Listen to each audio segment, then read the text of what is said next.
Inspiring interviews with today's top landlords. This is the Rental Income Podcast. And now, Dan Lane. A few years ago, my guest here on the podcast today was listening to the Rental Income Podcast, trying to figure out how to get started, how to buy his first rental property.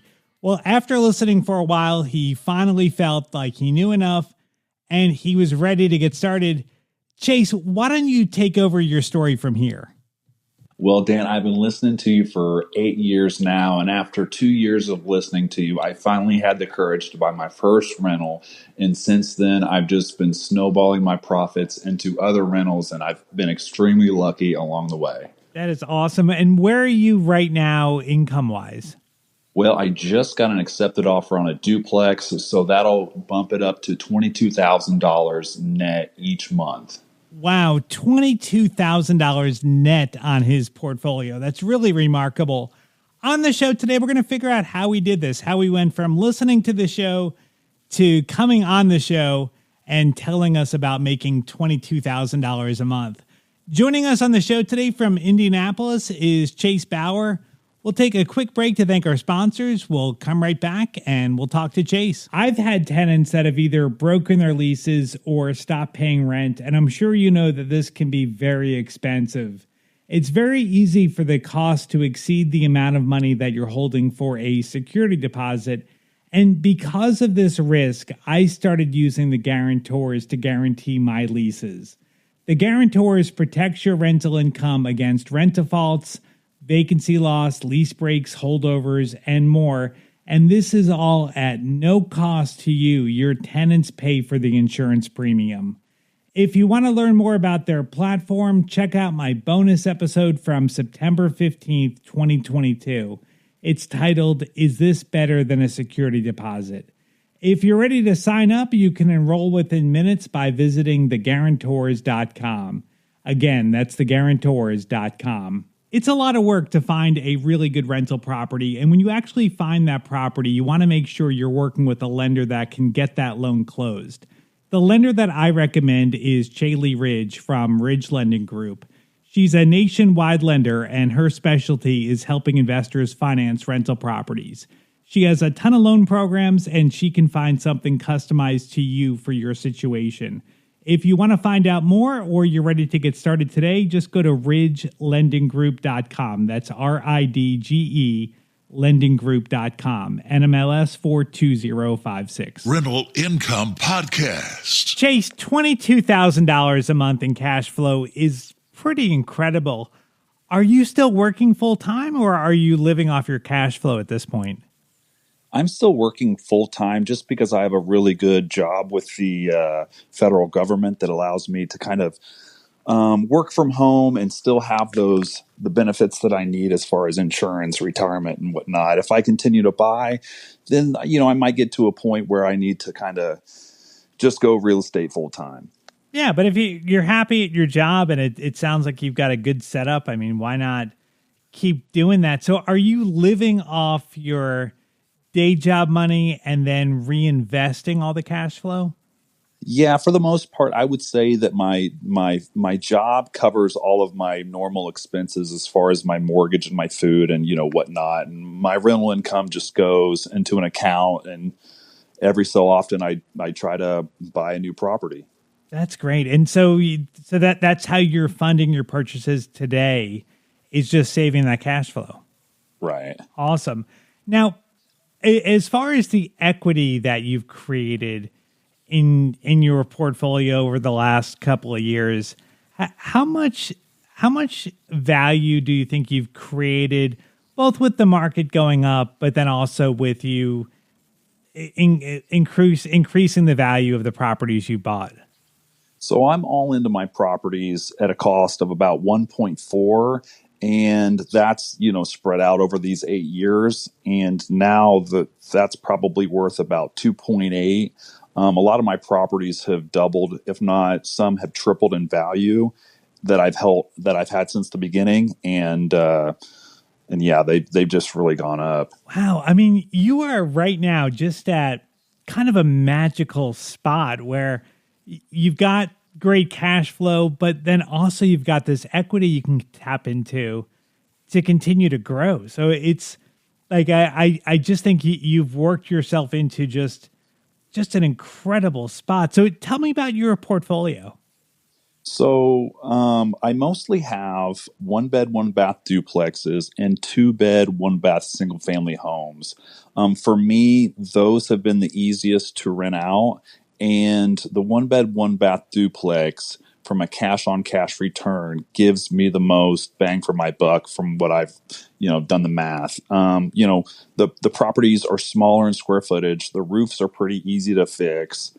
You don't have a lot of windows. They're typically one story, so they're just really easy to maintain and repair and fill when there's a vacancy. And what are the neighborhoods like? So I would say that I'm right around a C minus area, but in Indianapolis where my properties are, you could have a pocket of $250,000 homes, and then a couple blocks down the road you have these properties that I bought that I've gotten for 75,000. So it's kind of hit and miss. So C minus, do you have a lot of like Section 8 type properties? I have some Section 8. I have, a lot of low income, but then I have some properties that are valued that I have for, teachers, police officers, grad students. So it's kind of a mix. Okay. So I think the Section 8 is great. In a lot of areas, Section 8 pays more than you would get for a market rate tenant. Is it like that in your area? I would say Section 8 is pretty close. Okay. And there's not a big difference between, the rent prices. And are you managing everything yourself? I am a one-man operation. I try to do as much as I can when it comes to fixing up my properties, but I manage all the units. I screen tenants. I show units. I pretty much do it all just because I think that I could do a better job than the property management company. Yeah. And how many total doors do you have? 32. 32. And they're all duplexes, fourplexes, and then a few single families? Yes. So how many buildings or how many purchases have you made? I would say it's right at about 21 properties, I think. So 21 properties, and it's been, you said 6 years? It's been almost 8 years. Oh, 8 years since being in real estate. Okay. So I mean, that's not crazy. So like you're buying like a couple of properties a year. Is that how it's worked out, or did you have a period when you were buying a lot of properties? I've sold some properties over the last year or so, but I want to say that I took a really slow and conservative approach to real estate just because, I wanted to really get the hang of everything. There were so many variables and I was so nervous to pull the trigger. So I just started off slow. And, I'm at a point now after 6, 7, 8 years in where I'm comfortable and I've gotten a good team and banks of people on my side that can help me, fund deals and, take out loans or whatever. And, I'm at a point now where I really can get the ball moving. So let's talk about when you got started. So when you bought that first property, did you save up 20%?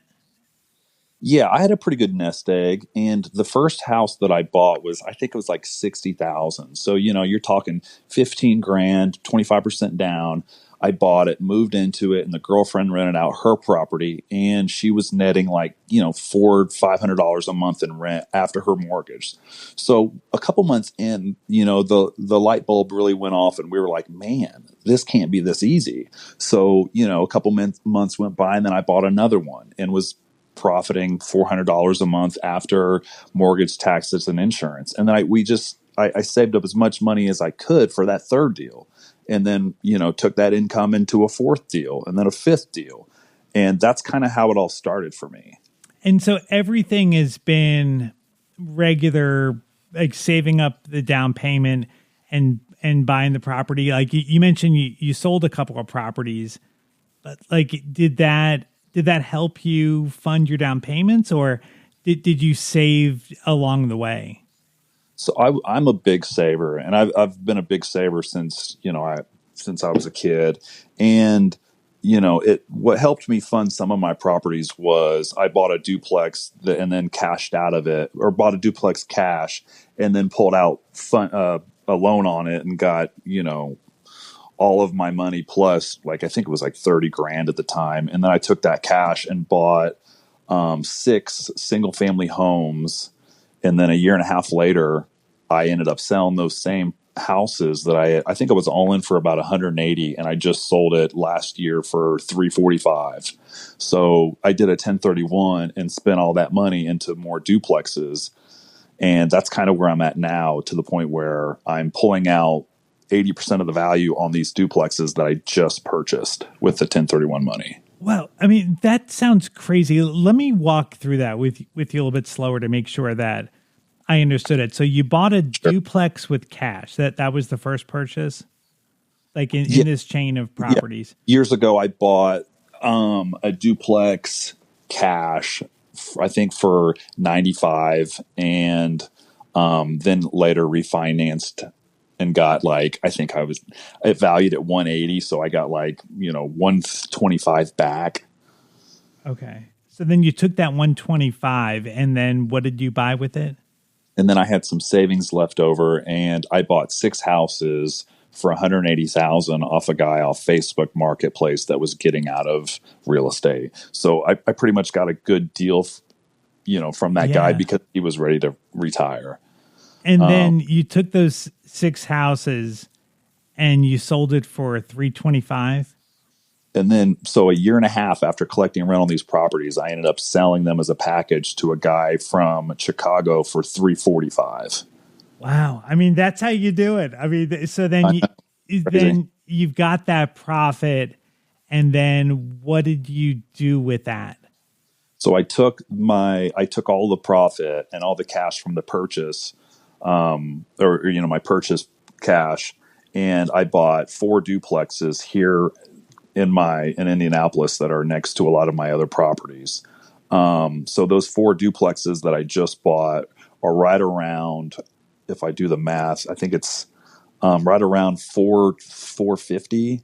And now I'm in the process of one by one pulling out 80% of the cash of those properties and dumping them into new properties. Yeah, I think that is really one of the keys to building wealth with rental properties, is that if you can buy a property and get started, you just never know what that's going to lead to. So it's like, if you buy a property and you can increase the value, or you get lucky and the market appreciates, if you can take that money and move it into a different property, you can really expand your cash flow pretty rapidly.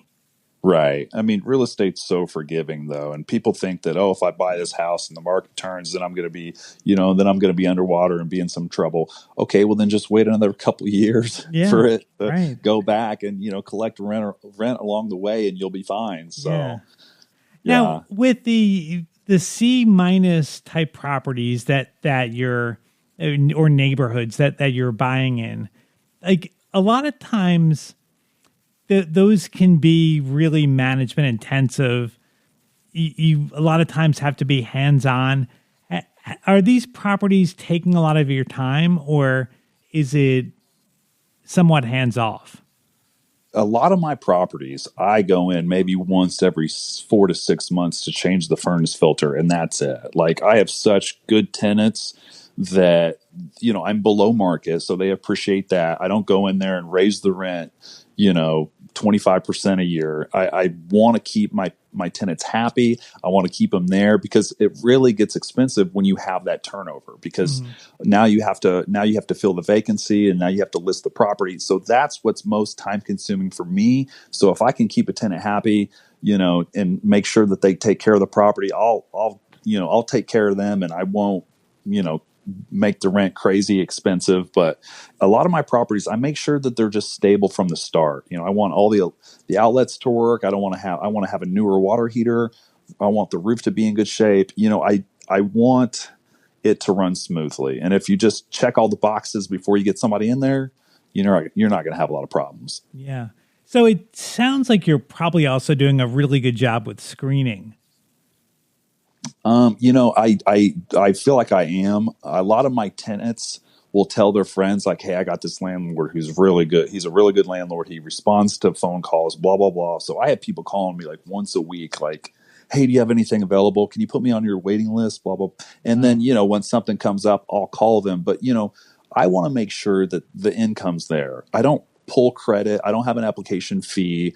The majority of the tenants that I deal with have bad credit. And the best tenant that I've ever had was coming right after a bankruptcy, and I gave her a chance, and she's been phenomenal. I hope she buys the house one day. I keep, every 6 months I'm like, "Hey, please buy this house," but when I'm screening for tenants, I want to make sure the income's there. I will meet that tenant at the street. I'll shake their hand. I'll look at their inside their car, hoping their car is clean, because if their car is clean, you're going to have a clean house, odds are. Yeah. But yeah, I just want to make sure that the income's there. If you make 3 times the rent amount in income, then, we should be okay. Yeah. I think that's good. I don't really care too much about credit either. I found that just like you, that a lot of times tenants with bad credit can be really good tenants. So you don't even pull their credit when you're screening them? Like, you don't even consider that at all? I don't pull their credit, but I will check the court records for the state of Indiana to make sure that they haven't had an eviction within the last 24 months. There's been times where they've had a good job, but I'll pull that court record, and they'll have like an eviction in the last 6 months, and I'm like, ugh. So I'll pass on somebody who's had those evictions so recently, but that's pretty much all I look for. So the main thing then you're looking for is income, like 3 times the income, and then like you're just kind of taking a peek in their car and just getting a good feeling off them.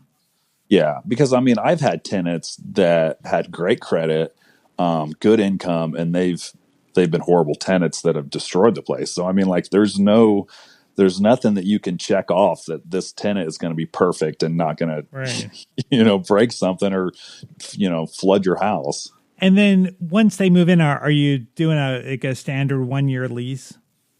I do month-to-month leases, and it's been probably one of the best decisions I've ever made since I've been a landlord. And when you have that month-to-month lease, you tell that tenant, like, "Hey," and I tell all my tenants that I'm the property manager. Nobody knows I'm the owner. So, I tell them, I'm like, "Hey, we're considering selling this house. As long as, you're a good tenant and you don't cause problems with the neighborhood, we'll keep you in there as long as you want." But they have thought about selling the property.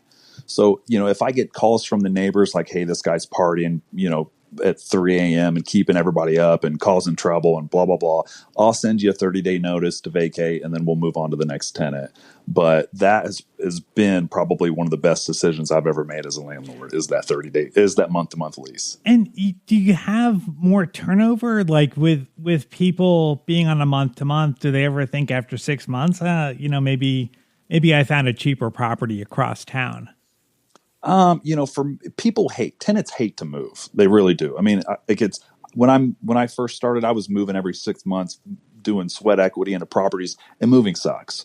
So, if you can get a tenant in there and just have a below market rent and have a nice house, they're going to stay, and they don't want to leave, because you're a responsive landlord who takes care of issues. And, from what I've been told from other tenants, is that that's not the norm. Usually you call property management companies and you won't hear back from them for 2 weeks, for 2 weeks or something, so. Yeah. So they don't want to leave, but it gives you the option to easily get rid of them. Yeah. If they're not working out. They're, causing trouble to the area. That's awesome. Yeah. Really, really good strategy. Well, let's take a look at your numbers. So how much total rent do you bring in every month? So I bring in about $31,000 a month in rental income. And then if we look at your expenses, your mortgage, taxes, insurance, how much does that come out to? That's total around $8,300. Okay, $8,300. And then no management. What about like budgeting for repairs or vacancy? How do you do that? All of my rental income goes into a separate account that I don't touch. And each month it just continues to grow. This month I had a roof and gutters that I had put on. That was $7,200. On a typical month, I probably spend $1,500, I would say on average, maybe $2,000 on expenses with all those properties. Just, a lot of HVAC problems, maybe some plumbing. That's pretty much it. Yeah. I mean, you're in a great spot. I mean, because you have so much cash flow. I mean, there's I think very few months where you're going to have over $20,000 in expenses. Right. I feel like you're probably going to be okay. So after you take out your mortgages, your taxes, insurance, repairs, you're left with in the 20s to $23,000 a month. Yeah, it's about 18 to 21. Okay. I'd say. One thing I wanted to point out about Chase's numbers as we wrap things up here today is that part of the reason that Chase's cash flow is so high is because his leverage is actually very low. He's buying very cheap houses, and as you saw, he's got a lot of cash flow, so he's been able to pay off a good chunk of his mortgages. So he actually has very low leverage, which means he has low expenses, and his cash flow is even higher. So it's really very cool what he's doing. If anybody wants to reach out to Chase or you want to follow him on social media, I've got a link to his Instagram, and he's also got a YouTube channel. You can find it all at rentalincomepodcast.com/episode 466. I'd like to thank Chaley Ridge for sponsoring today's episode. If you're looking to buy your very first rental property or you want to add to your portfolio, reach out to Chaley. She's a nationwide lender. She's got a ton of different loan programs, and she can find a loan that'll work for you in your situation. If you want to find out more, just go to ridgelendinggroup.com, NMLS 42056. Thank you so much for checking out the podcast today. I'll be back with a new interview next Tuesday. My name is Dan Lane, and this has been the Rental Income Podcast.